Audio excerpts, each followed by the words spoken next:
The Expectation Effect by David Robson. Chapter 1. The Prediction Machine. How Your Beliefs Shape Your Reality. It was just a few nights before Christmas, and the drones seemed to be everywhere and nowhere at the same time.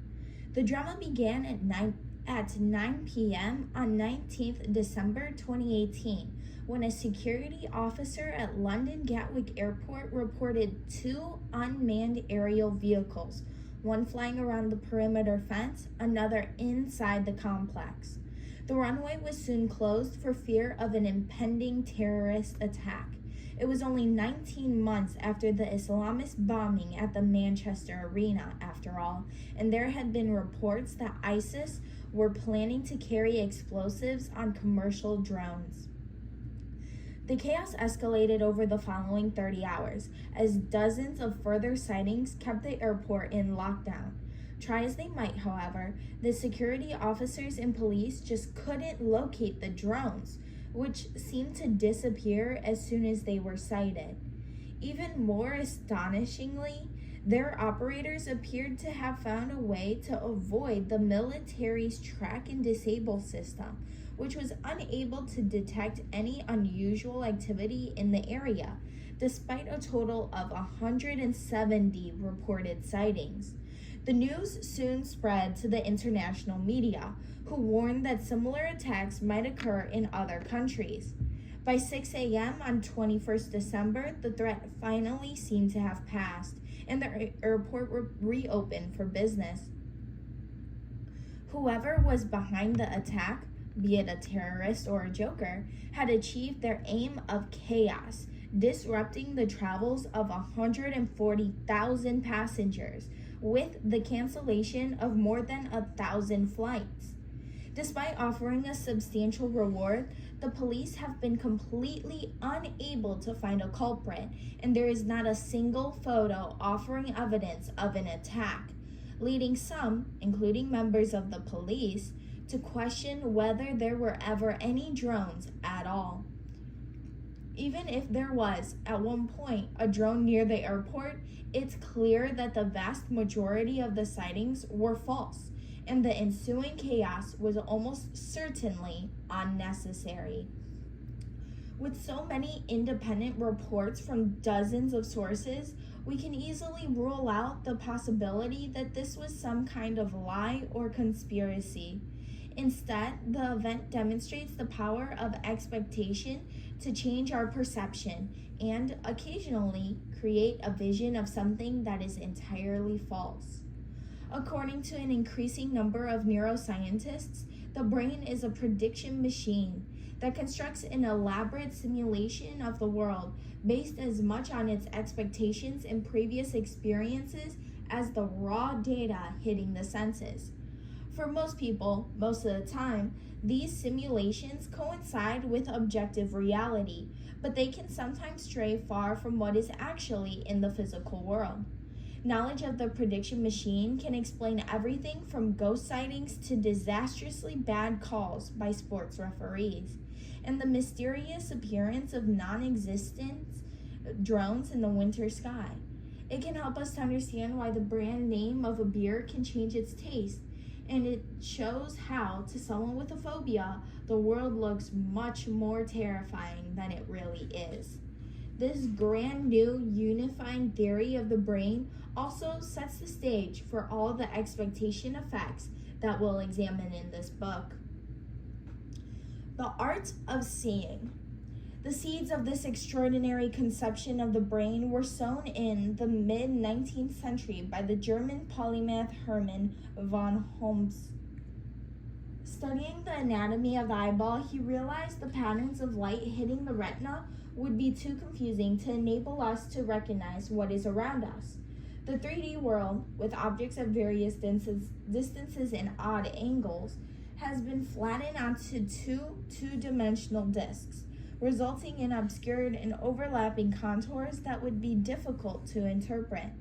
And even the same object may reflect very different colors, depending on the light source. If you are reading this physical book indoors at dusk, for example, the page will be reflecting less light than in a dark gray page in direct sunlight, yet in both cases, they look distinctly white. Helmholtz suggested that the brain draws on past experiences to tidy up the visual mess and to come up with the best possible interpretation of what it receives through a process that he called unconscious inference. We may think we are seeing the world unfiltered, but vision is really forged in the dark background of the mind. He proposed based on what it assumes is most likely to be in front of you. Helmholtz's theories of optics influenced post-impressionist artists like Georges Seurat, but it was only in the 1990s that the idea really started to take off in neuroscience, with signs that the brain's predictions influence every stage of visual processing. Before you walk into a room, your brain has already built many simulations of what might be there, which then compares with what it actually encounters. At some points, the predictions may need retuning to better fit the data from the retina. At others, the brain's confidence in its predictions may be so strong that it chooses to discount some signals while accentuating others. Over numerous repetitions of this process, the brain arrives at a best guess of the scene. As Moshe Bar, a neuroscientist at Bar Ilan University in Israel, who has led much of this work, puts it, we see what we predict, rather than what's out there. A wealth of evidence now supports this hypothesis, right down to the brain's anatomy. If you look at the wiring of the visual cortex at the back of the head, you find that the nerves bringing electrical signals from the retina are vastly outnumbered by the neural connections feeding in predictions from other regions of the brain. In terms of the data it provides, the eye is a relatively small, but admittedly essential element of your vision, while the rest of what you see is created in the dark within your skull. By measuring the brain's electrical activity, neuroscientists like Barr can watch the effects of our predictions in real time. He has observed, for instance, the passing of signals from frontal regions of the brain, which are involved in the formation of expectations, back into the visual cortex at the earliest stages of visual processing, long before the image pops into our consciousness. There are a lot of good reasons why we might have evolved to see the world in this way. For one thing, the use of predictions to guide vision helps the brain to cut down the amount of sensory information it actually processes, so that it can focus on the most important details, the things that are most surprising and which do not fit its current simulations. As Helmholtz originally noted, the brain's reliance on prediction can also help us to deal with incredible ambiguity. If you look at the following image, a real, albeit poor quality bleached photograph, you will probably struggle to identify anything recognizable. If I tell you to look for a cow, however, facing you with its large head towards the left of the image, you may find that something somehow clicks and the image suddenly makes a lot more sense. If so, you've just experienced your brain's predictive processing, retuning its mental models to make use of additional knowledge, transforming the picture into something meaningful. Or what do you see when you look at the following? Try for at least 10 seconds before going on. If you're like me, you will initially find it extremely hard to make out anything specific. What if I tell you it's a popular pet? If you're still struggling to make it out, refer to the original image, page 29. It should now become a lot clearer. That's your brain's updated predictions suddenly making sense of the mess. Once you've seen it, it's almost impossible to believe that you were ever confused by the image, and the effect of those updated predictions is enduring. Even if you return to this page in a year's time, you'll be much more likely to make sense of the image than when you first saw the incomprehensible splotches of black and white. The brain will draw on any contextual information it can to refine its predictions, with immediate consequences for what we see. If you'd seen the picture in a pet shop or a veterinary surgeon's office, you may have been far more likely to have seen the dog at first glance. Even the time of year can determine how your brain processes ambiguous sights. A pair of Swiss scientists, for example, stood at the main entrance of Zurich Zoo and asked participants what they saw when looking at a version of a famously ambiguous visual illusion. In October, around 90% of the zoo visitors reported seeing a bird looking to the left. At Easter, however, that dropped to a 20%, while the vast majority saw it as a rabbit looking to the right.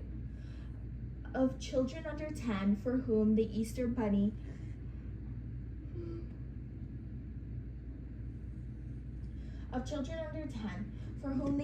may be an especially important figure, nearly 100% saw a rabbit on the holiday weekend. The prediction machine had weighed up which potential interpretation of the ambiguous picture was most relevant, and the season managed to tip the balance, with a tangible effect on people's conscious visual experience. We now know that the top-down influence of the brain's expectations is not limited to vision, but governs all kinds of sensory perception, and it is incredibly effective. Suppose you are driving on a misty day. If you are familiar with the route, your previous experiences will help your brain to make out the sight of a road sign or another car, so that you avoid having an accident. Or imagine you are trying to work out the meaning of someone's words on a crackly telephone line. This will be much easier if you are already familiar with the accent and cadences of the speaker's voice, thanks to the prediction machine. By predicting the effects of our movements, the brain can damp down the feeling of touch when one part of our body makes contact with another, so that we don't jump out of our skin whenever one of our legs brushes against the other, or our arm touches our side. It is also for this reason that we can't tickle ourselves. Errors in people's internal simulations might also explain why amputees still often feel pain in their missing limbs. The brain hasn't fully updated its map of the body and erroneously predicts that the arm or limb is in great distress.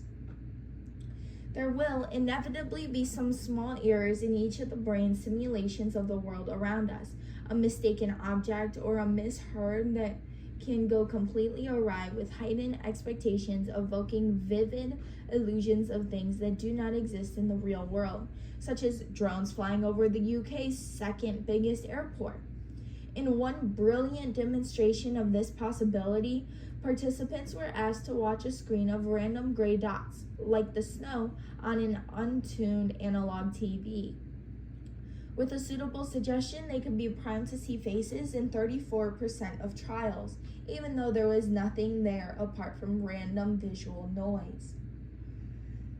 The expectation that a face would appear led the brain to sharpen certain patterns of pixels in the sea of gray, leading people to hallucinate a meaningful image with astonishing frequency. What's more, brain scans show the brain forming these hallucinations in real time, with the participants demonstrating heightened neural activity in the regions normally associated with false perception. Clearly, seeing isn't believing. Believing is seeing. Believing is also hearing.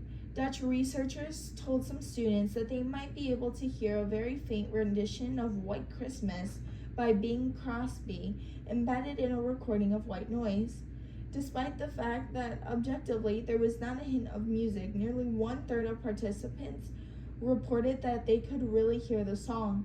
The implanted belief about what they were about to hear led the students' brains to process the white noise differently, accentuating some elements, while muting others until they hallucinated the sound of Crosby singing. Interestingly, a follow-up study found that auditory hallucinations of this kind are more common when we feel stressed and have consumed. caffeine, which is thought to be a mildly hallucinogenic substance and may lead the brain to place more confidence in its predictions. If we cast our minds back to those officers at Gatwick, it's easy to imagine how fears of an impending terrorist attack could conjure up the image of a drone in the gray blanket of the winter sky, where there might be many ambiguous figures, birds or helicopters, for example, that the prediction machine is liable to misinterpret. And the more sightings that were reported, the more people would have expected to see further drones. Had scientists been able to peer into their brains, it is likely they would have observed exactly the same brain activity as someone looking at an actual drone. Momentary hallucinations of this kind can result from the prediction machine's errors in countless other situations. Strange visions are apparently common among polar explorers. For example, as the unchanging blankness of the landscape, the white darkness, as some describe it, plays havoc with the prediction machine's simulations. One of the most memorable examples of this phenomenon concerns Roald Amundsen's expedition to Antarctica. On 13th December 1911, Amundsen's team was within spitting distance of the pole, and dreaded the thought that Robert Falcon Scott's competing expedition might beat them to their goal. As they made up camp, one of Amundsen's group, Sver Helge called out that he had spotted people moving in the distance. Soon the whole team could see them. When the explorers ran forward, however, they soon discovered that it was simply a pile of their own dogs' turds lying on the snow. The explorers' minds had transformed a pile of feces into the thing they feared. Many supposedly paranormal experiences may arise through a similar process. When a fire broke out at Notre Dame Cathedral in Paris on 15th April 2019, for example, a number of eyewitnesses reported seeing the form of Jesus in the flames.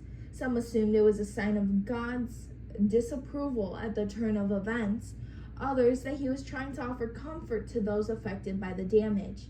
But scientists would argue that it was the observers' underlying belief that led their brains to construct something meaningful from ambiguous patterns of light.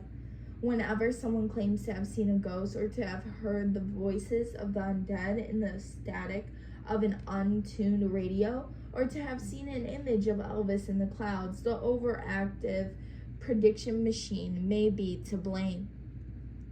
These phenomena are all natural consequences of the way the brain normally makes sense of the world, although they are, of course, much more likely if you already hold religious or paranormal beliefs.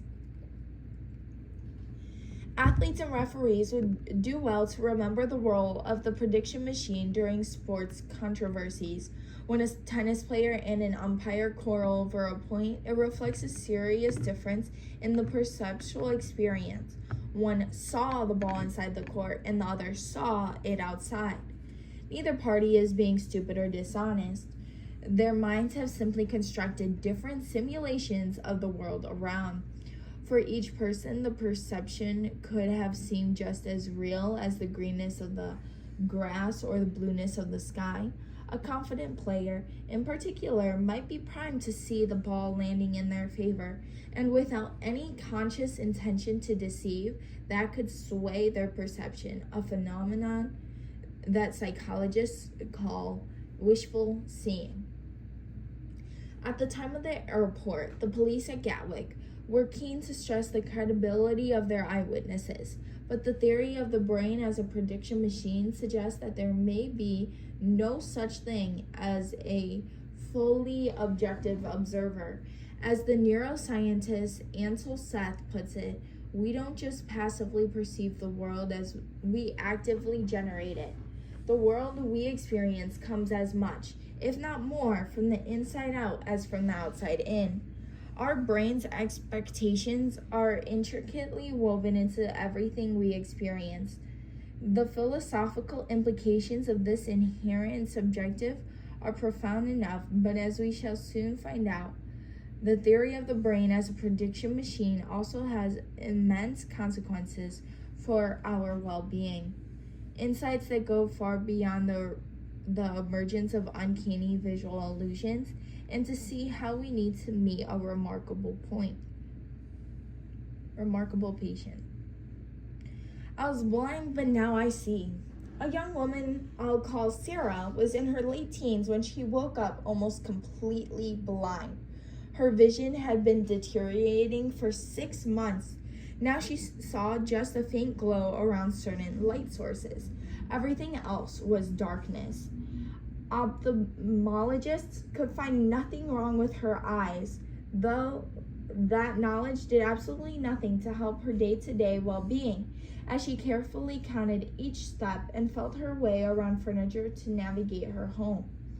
After numerous examinations, Sarah was diagnosed with a functional neurological disorder, FND, a term describing a serious problem with the brain and nervous systems working without any evidence of anatomical damage. Other examples include deafness, a loss of sensation or movement in the limbs, or an inability to feel pain, all in otherwise physiologically healthy individuals. And they are not as rare as you might assume, despite the relatively low public awareness. FNDs are in fact the second most common reason for someone to be referred to a neurologist after migraines and headaches. Sigmund Freud assumed that these symptoms were the consequence of repressed stress or trauma. Today, many neurologists believe that FNDs, such as Sarah's, may be a direct result of errors in the brain's predictions, which somehow dampen the normal processing of sensory signals to a point that they are no longer experienced. In Sarah's case, her brain was effectively pulling shutters over her eyes. She initially balked at the suggestion that her condition had psychogenic origins. It seemed a bizarre diagnosis when she had never previously experienced any psychiatric disorders, and given that she was dealing with her newly developed blindness with remarkable resilience. But she was eventually referred to John Stone, a neurologist at the University of Edinburgh who specializes in FNDs. During their initial conversations, he discovered that before losing her sight, Sarah had been experiencing chronic migraines, which seemed to be triggered by the light. This had led her to spend more and more time in a darkened room until one morning she woke up without any vision at all. Stone proposed that with her increasing photophobia, fear of light, and the constant seeking of darkness, Sarah's brain had somehow become stuck on the idea that it couldn't see anything. And while that erroneous expectation may have risen unconsciously, Stone hoped that it would be possible to correct the error through continued encouragement and discussion. To do so, he would point out whenever Sarah made eye contact with him or copied certain guests, evidence that unconsciously her brain was still able to process some visual information, and he encouraged her family to do the same at home. As further encouragement, Stone also employed a non-invasive form of brain simulation, in which an electromagnetic coil placed on the scalp exits neurons underneath the skull, amplifying the electrical activity in the visual cortex, can provoke the sensation of light without any input through the eyes. The use of the simulation, therefore, provided direct evidence that Sarah's brain was still capable of visual awareness, and offered a reminder of what it felt like to see. It worked. After the first session of brain stimulation, Sarah reported being able to see the bright light of her phone screen more intensely. By the third, she began seeing colored images for the first time since the onset of her blindness. Further progress was slow, but 8 months after the treat mark began, she woke up one morning to find that her vision had made a full recovery. Remarkably, the chronic migraines had also ceased, and within 2 weeks, she was symptom-free and able to return to her previous lifestyle.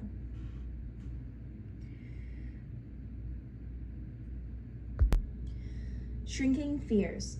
Sarah's experience demonstrates the sheer power of the prediction machine, and equally importantly, it shows the possibility of correcting these grave errors. Thankfully, most of us will never endure such a powerful experience of the brain's failings, but there are many subtle ways that our perceptions are biased by less than healthy expectations every day of our lives, for good or bad. You could describe these as micro-illusions, small deviations in perception that will confirm and amplify what we are already feeling. To give a simple example from my own life, I recently experienced 2 attempted burglaries of my flat, during which intruders tried to force the lock on my front door while I was in bed. For months afterwards, my brain could transform any slight disturbance, day or night, into the sound of the door being open. Even the starting of a printer in another room seemed to resemble the clicking of the lock, and I would rush to see if there was another intruder. That all came from the prediction machine's overzealous attempts to identify another threat. With time and a change of my apartment's locks, I stopped hearing these phantom break-ins, but there is now strong evidence that many during anxieties and phobias are accomplished and perhaps partly caused by permanently distorted perceptions of potential dangers in the environment. People with a fear of heights, for instance, were asked to look over a 26-foot-high balcony and to guess the distance to the ground. On average, their estimates were about 5 feet larger than those of people without the sense of fear. Similarly, people with arachnophobia consistently see spiders as being much larger and faster than they actually are. And the greater their fears, the more pronounced the illusion. When it is lurking up on the wall next to you, a regular house spider can begin to look a lot like a menacing tarantula. Warped perceptions, resulting from biases in the brain's predictions, can also contribute to our social anxieties. When people feel shy, sad, or nervous, they tend to see photos of neutral faces as looking more hostile compared with people who are in a calmer state of mind. To make matters worse, the conscious or unconscious expectation of rejection leads them to linger on the potentially unfriendly faces for longer, while ignoring any friendly smiles. In one memorable experiment, psychologists tracked a group of university students' eye movements as they watched videos of adolescents during their school breaks. They found that someone's social success powerfully altered their experience of the videos.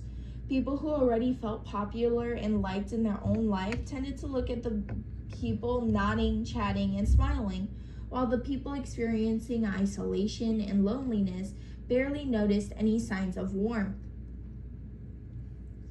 Instead, they were much more likely to focus on expressions of unkindness or rejection. As the psychologist Mitch Bernstein notes, it was as if they had watched a completely different movie altogether, focusing far more intently on cues that were barely noticed by others at all. You may have experienced this yourself before a particularly difficult event, like public speaking. Because of our fears, the audience can seem to be full of bored or judgmental faces. Or perhaps you simply wake up in a bad mood and notice that everyone on the train to work appears especially unfriendly that morning. There are temporary distortions. For many people, however, the expectation of hostility can become deeply embedded from a young age. with past rejections casting a long shadow over their entire social world, so that they never truly experience the expressions of friendliness around them. In each of these examples, the word view of the world appears totally objective, thanks to the interaction between our mood, the brain's predictions, and the real sensory inputs. An anxious or depressed person really is seeing the world as a much more threatening place, in just the same way that the witness at Gatwick saw the drones.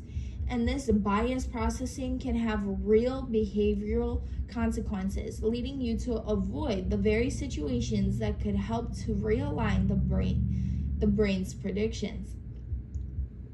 If an escalator seems much higher than it really is, you are going to find it much harder to place your foot on the first step. And if every face around you appears to be frowning, you will be much less likely to strike up a conversation with someone sitting next to you. Fortunately, you can learn to neutralize these micro-illusions with training. Indeed, exposure therapy, in which people are encouraged to directly confront their fears, may work by recalibrating people's perceptions.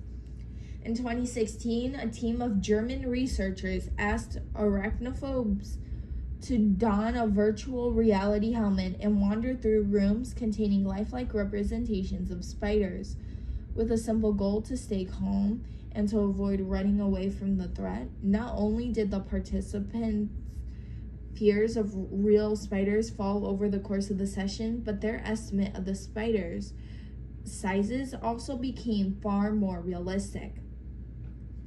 You can also target the distorted perceptions directly using a technique known as cognitive-based modification. People with anxiety, for example, are given straightforward computer games in which they are presented with a series of facial expressions, illustrated, for example, as fairy sprites hiding in a mountain landscape. The participant's task is to quickly find the smiling, happy face while ignoring the more hostile expression. If you are interested in trying this yourself, you could consider downloading the Personal Zen app, which was developed by researchers at City University of New York, and, at the time of writing, offers a free trial on most smartphones.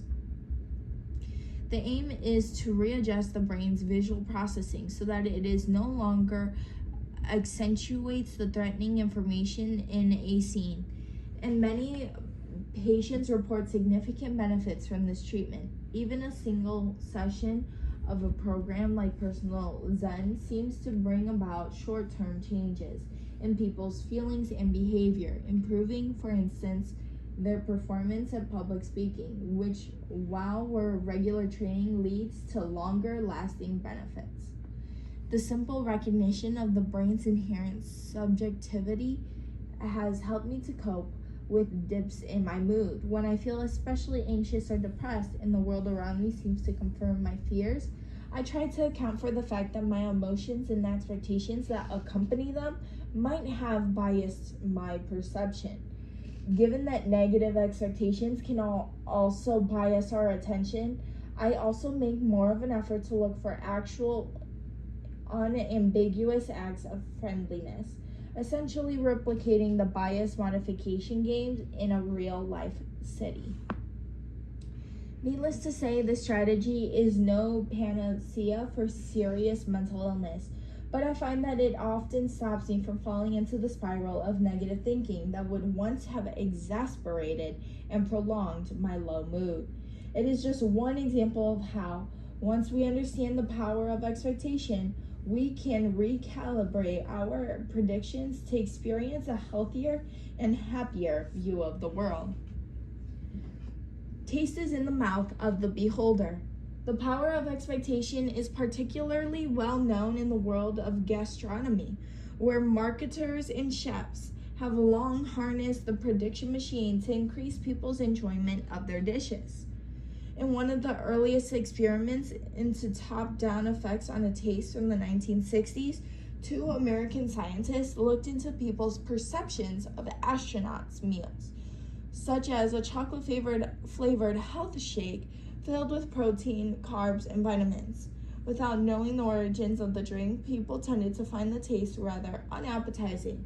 A poor comparison to typical chocolate milk. When the drink was explicitly labeled space food, however, the public's appreciation dramatically increased. The erotic name, associated as it was with cutting-edge science, raised expectations and as a result acted as a powerful flavor enhancer. We now know that this would have been the direct result of their top-down processing, changing the flavor according to their expectations. More recently, researchers at MIT approached drinks in two of the university's iconic pubs, the Muddy Charles and the Thirsty Ear, for a simple taste test. Those who agreed were given a sample of a regular beer, either Budweiser or Samuel Adams, and the unfamiliar MIT brew, like the space food. The MIT brew sounded cutting edge and exciting, as if it were prepared with advanced technology. Unbeknown to the drinkers, however, it was identical to the regular brands, except the scientists had added a few drops of balsamic vinegar to each glass. The idea of beer laced with vinegar may not initially sound appetizing, but the pubgoers loved the concoction, with around 60% reporting a strong preference for MIT brew over the other drink. Knowledge of the vinegar did not change that preference, provided it was given after the tasting. This was not the case, however.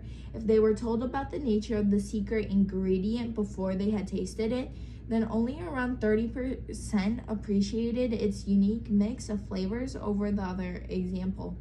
The effect of this expectation on the experience of the beer's flavor was enough to halve MIT Brew's popularity. You may have experienced something very similar to yourself when you have tasted an expensive bottle of wine.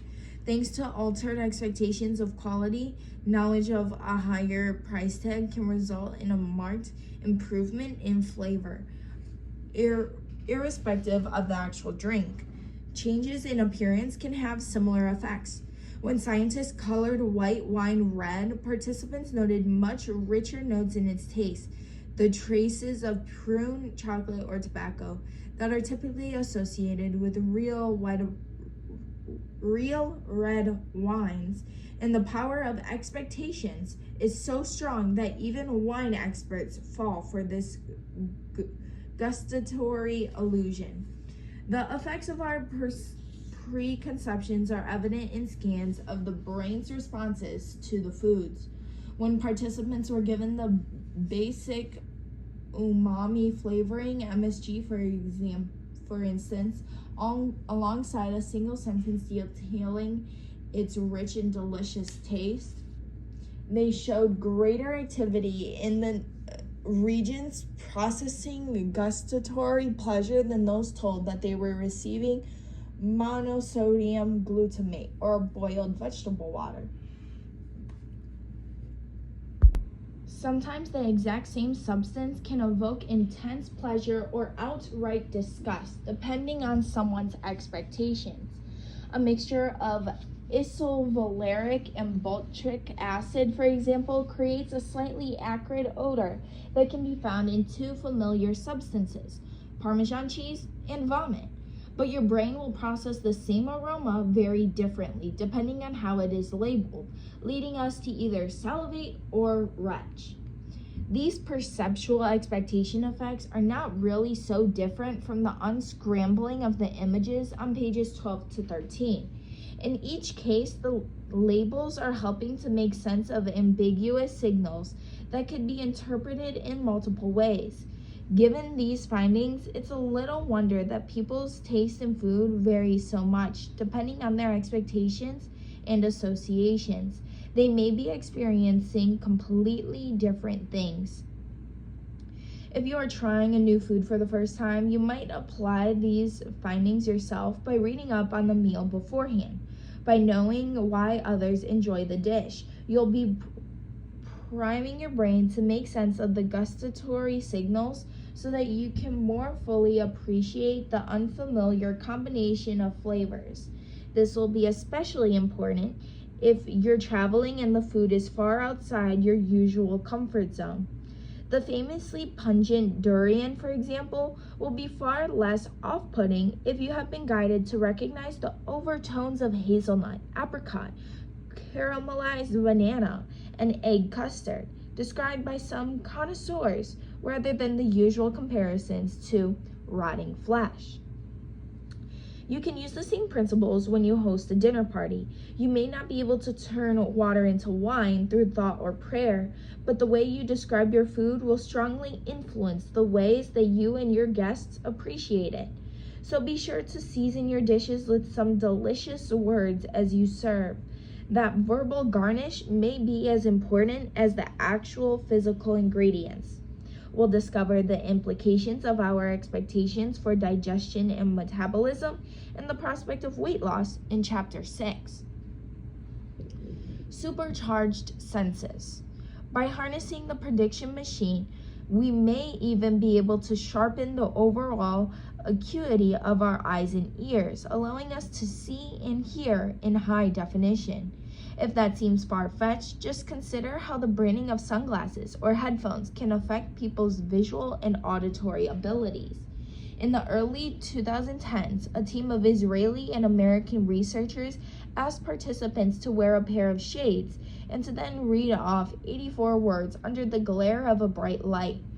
Everyone had the same pair of the same quality, made around half as many mistakes, but the people who had been told they were wearing Ray-Ban sunglasses made around half as many mistakes as those who were told their shades came from a mid-market brand and completed the task more quickly, in around 60% of the time. Strikingly, the researchers found exactly the same results in an equivalent audio task using non-canceling headgear. People who believed they were wearing a more prestigious brand, 3M, were better able to hear a list of words above construction noise compared with participants who thought they'd been given a lower quality product, when everyone in fact had the same gear. In both experiments, the participants' trust in the allegedly high-quality products had led them to believe that they would benefit from heightened perception of the relevant sights and sounds. And that was what they experienced, even though there was no actual difference in the technology. The expectation that they could see or hear better than if they used another brand had apparently altered the brain's visual and auditory processing, leading it to work harder to build richer and more accurate simulations from the information hitting the eyes and ears. The discovery echoes a study by Ellen Langer at Harvard University, which found that people's beliefs can have a striking effect on their long-distance vision. The participants were cadets from MIT's Reserve Officers Training Corps. They first took a standard eye test, offering a baseline for their sight before entering a flight simulator. Despite it being a computer simulation, they were asked to treat the exercise as seriously as possible, to imagine themselves in a real cockpit, and to react in the same ways as a real pilot. During the subsequent game, 4 planes approached from the front, and the cadets were asked to read the serial numbers written on their wings. Unknown to the cadets, this was another hidden sight test. The size of the numbers on the plane wings were equivalent to the 4 lowest lines on a standard eye chart. Langer suspected that the cadets would associate the experience of piloting a plane with having exceptional eyesight, and that is, in turn, would improve the acuity of their vision during the simulation, and that was exactly what she found. Overall, 40% of the group could correctly read smaller text on the sides of the plane wings than they had been able to perceive in the standard eye chart. A control group who had not been through a full flight simulation but were simply presented with static images of the numbers on the wings showed no improvement at all.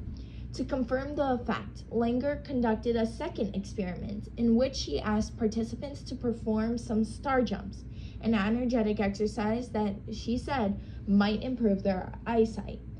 Although the movements are unlikely to have changed the optics of the eye over such a short period, these participants once again performed better on a subsequent test of visual acuity, thanks to the belief that athletes have clearer vision.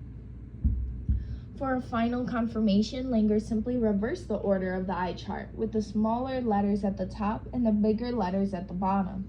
She found that the participants were able to read smaller letters than they had been able to on the standard chart, apparently because they had built up the belief throughout years of previous examinations that it is easier to read lines that are placed higher. In each of Langer's experiments, the expectation of better vision boosted the brain's visual processing, leading it to sharpen the slightly blurred images of the letters on the retina. Strikingly, many of these people already had good vision. They were boosting their sight beyond 20/20. But even those with poorer eyesight showed significant improvements. Don't throw out your spectacles or contact lenses just yet. Such mental shifts almost certainly can't make up for a serious optical deficiency. Short-sightedness is typically caused by a mishap in eyeball, and there is no evidence that this apparently permanent anatomical change is the product of our mind. But Langer's results suggest that the adoption of certain expectations could at least improve your vision with the lenses you currently wear, ensuring that you see the world as sharply as possible. Throughout this book, we will find that we are often poor judges of our own abilities, and that it's possible to push the limits of what we can achieve through a simple change of mindset. Multiple realities. In her autobiographical novel, Seduction of the Minotaur, Anais Nin beautifully describes the mismatched perceptions of the protagonist Lillian and the painter Jay. Lillian was bewildered by the enormous discrepancy which existed between Jay's models and what he painted, we are told. Together, they would walk along the same Seine river. She would see it silky gray, sinuous, and glittering. He could draw it opaque with fermented mud and a shoal of wine bottle corks and weeds caught in the stagnant edges. Jay, Nin writes, was a realist, intent on portraying the world as objectively as possible. But was his perception actually any more realistic than Lillian's? We do not see things as they are. We see them as we are, Lillian concludes in one of Nin's best-known lines. Our new understanding of the prediction machine reveals the profound truth in this statement across the breadth of human experience. At the most extreme, expectations can shut down vision completely, as we saw with a patient like Sarah. At other times, they will create the perception of something that is not there. And on a day-to-day basis, our preconceptions will alter what is already in front of us, transforming the taste of a food, the emotion written on a face, or the sight of the scene. These subtle expectation effects may be less dramatic than extreme hallucinations, but as we have seen, their consequences can be substantial, creating either vicious or virtuous cycles out of our daily lives. To build on Nin's observations, what we feel and think will determine what we experience, which will, in turn, influence what we feel and what we think in a never-ending cycle. This knowledge will be essential as we turn inwards to explore the influence of expectations on our physical health in the following chapters.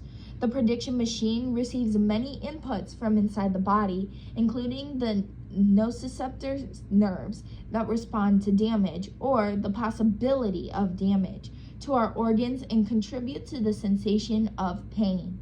Our expectations will influence the processing of those signals. It can tune them up or down. In just the same way that expectations change our experiences of sight, sound, smell, taste, and physical touch. Sometimes, faulty predictions might even create the illusion of pain out of nothing at all, or they might lead the agony of a real physical wound to vanish. Even more mysteriously, however, the brain simulations can also produce measurable psychological changes. As we shall see, our subjective expectations can become our body's objective reality, thanks to the awesome power of the prediction machine. How to think about the sensual world. Question your own objectivity as an eyewitness. The brain simulations of the world around you are often right, but sometimes they are wrong, and the humble knowledge of this fact could help you to recognize illusions when they occur. If you have a phobia, remember that your brain may exaggerate the threat, so it seems physically bigger and scarier than it really is. Exposure therapy may help you to shrink this perceptual bias. If you have anxiety, consider downloading an app, such as Personal Zen, that aims to reconfigure your attention with regard to threats in your environment. Whenever you are having a bad day, try to consider the ways your mood and the resulting expectations could have biased your view of events. Some situations are unquestionably bad, while other events are more susceptible to expectation effects. Learning to separate the two could prevent you from descending into overly negative thinking. Boost your enjoyment of sensory experiences such as meals with the power of language. The way we label foods affects their taste. So think of or look for sumptuous descriptions of the dishes that you are serving to yourself and your guests. Recognize this bulldog? It's the original of the high contrast image on page 13.